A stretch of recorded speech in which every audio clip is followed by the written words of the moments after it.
Stok kali ini kita akan membahas topik menuju DKI 1 lewat medsos. Ya, dan di studio sudah hadir narasumber pengamat media sosial Mas Arief Hidayat, dan juga melalui sambungan telepon sudah ada Ketua Tim Relawan Suka Haji Lulung, Mas Alip Kustijar. Saya sapa dulu narasumber yang ada di studio. Terima kasih Mas Arief sudah hadir bersama kami. Terima kasih Mas Alip juga terima kasih sudah bergabung bersama kami di Landstok. Mas Alip.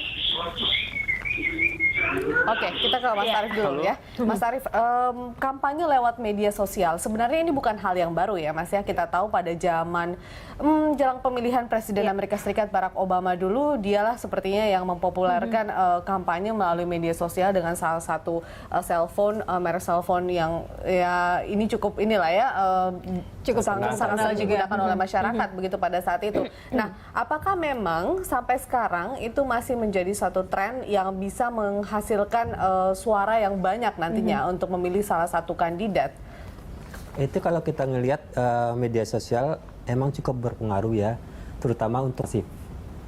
Dan hasil akhirnya analisis juga antara hasil KPU dengan hasil... Kan kalau misalnya si kandidat ini atau calon ini suaranya besar atau terlihat menang dan dukungannya besar lewat media sosial, itu berarti jadi salah satu indikator juga dia bisa memenangkan pemilihan.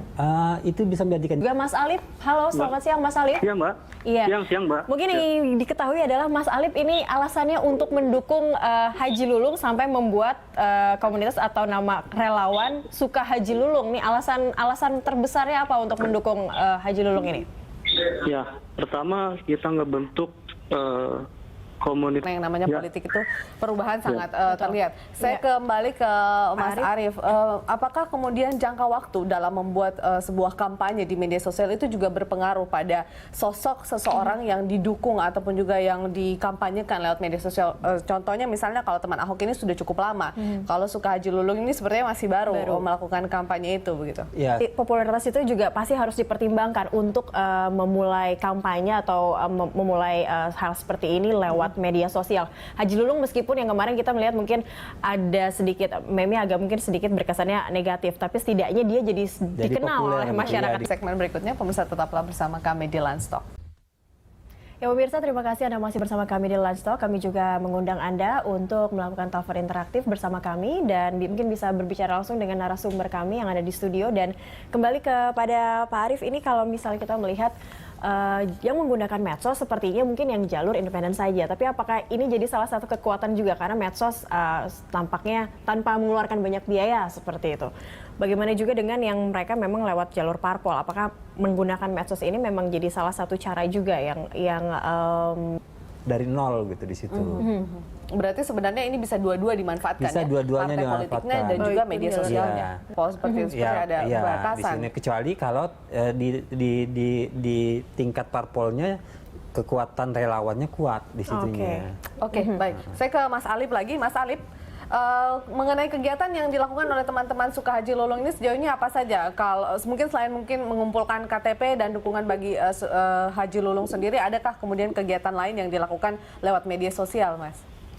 Ya, saya ingin menanggapi tadi Bapak pengamat media sosial mengatakan bahwa Pak Haji Lulung lewat jalur yang digunakan oleh teman-teman Suka Haji Lulung ini dibandingkan dengan teman-teman pendukung gubernur atau calon gubernur lainnya begitu. Memang pemilihan media sosial itu juga apakah memang cukup penting atau sebenarnya kalau figurnya ini udah benar-benar yang difavoritkan mau lewat media sosial apapun begitu itu pasti banyak aja pendukung aktivitas relawannya. Iya, isunya juga benar. Tapi kan sekarang pengguna sosial yang target terbanyak tuh yang di mana gitu. Baru kita bicara mengenai isunya. Kawan ini yang memanfaatkan media sosial untuk bisa masuk kepada orang-orang yang akan memilih. Misalnya kalau tadi Pak Arief bilang lewat BBM, mungkin berarti lewat broadcast message seperti itu. Iya. Nah itu kan kadang ada yang sifatnya, ada orang yang mungkin tidak mau merasa ingin memilih malah mengganggu. Nah itu bagaimana tim relawan ini mengatur hal tersebut?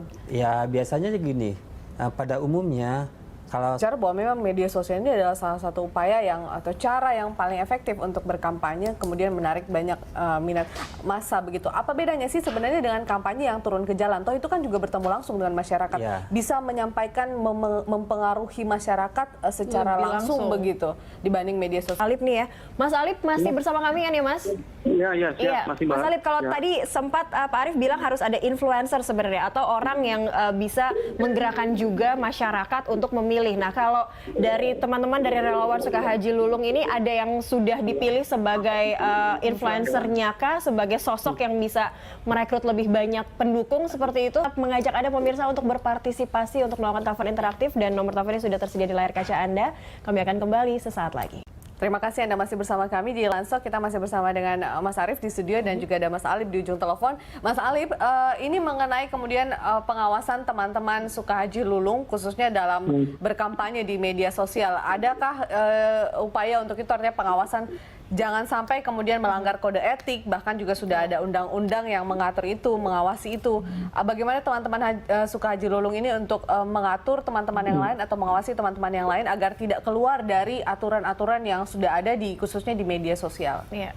Ya, khususnya untuk di akunnya misalkan Sukahaji Lulung itu sudah pastinya adalah satu komando. Kita tidak pernah tahu kemudian nanti ada akun-akun yang lain yang dibuat-buat. Takutnya ini akun sinonim dan sebagainya itu mengatasnamakan segala aktivitasnya menuju Pilgub DKI 1. Terima kasih banyak sudah bergabung bersama kami.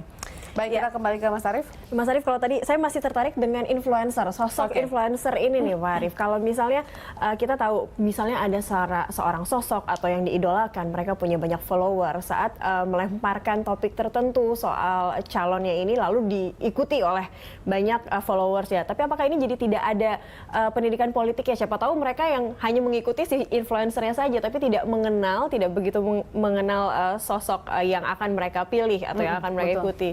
Negatif itu kemudian yang bisa menjatuhkan pihak lain.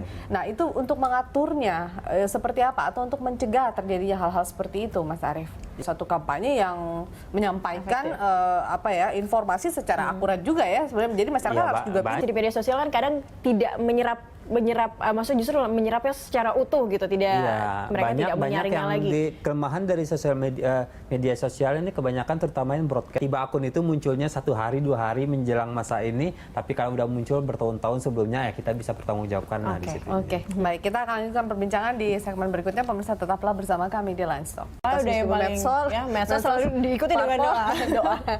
Nah, baik. Pak Arief, ini tadi kita sempat berbincang juga saat break. Sebenarnya justru banyak yang mendukung ini, yang hebohnya ini justru orang-orang yang di luar Jakarta seperti itu. Nah, mereka sebenarnya tetap bisa terakomodir dengan medsos ini tidak sih, meskipun mereka tidak memilih punya komunitas-komunitas pendukungnya, dan mostly mungkin mereka akan melalui jalur media sosial, mungkin meraup suara, khususnya mungkin generasi-generasi muda lebih banyak ya main medsos seperti itu. Akan seperti apa nanti petanya, artinya peta kampanyenya itu seperti apa kalau semuanya lewat media sosial? Pemirsa akan atau masyarakat akan bingung juga ya harus memilih. Gitu di situ. Tapi bisa dipastikan ya kalau mereka yang menjadi followers di media sosial, mereka adalah yang nanti memilih juga untuk kandidat tersebut. Tidak tentu, belum tentu. Dan pengawasan yang tadi Pak Arief bilang ada online dan pengawasan ini dilakukan secara offline. Apa yang sudah dilakukan untuk itu? Misalnya dari pengamat media sosial sendiri ataupun mungkin dari undang-undangnya juga sudah ada. Kalau dari undang-undang udah hukuman sosialnya lebih berat di situ. Udah mempolisikan orang katanya ya itu. Oke, itu juga kan. Jadi polisian. serba salah juga ini. Baik, terima kasih Mas Arief sudah berbincang bersama kami kurang lebih 1 jam dalam program Landstalk hari ini. Dan pemirsa, demikianlah dialog Landstalk. Anda bisa mengirimkan informasi dan saran kepada kami lewat email di news@berita1.tv. Ya, atau follow kami via Twitter, Facebook, dan YouTube. Nantikan Landstalk setiap hari pukul 13 sampai 14 waktu Indonesia Barat. Terima kasih.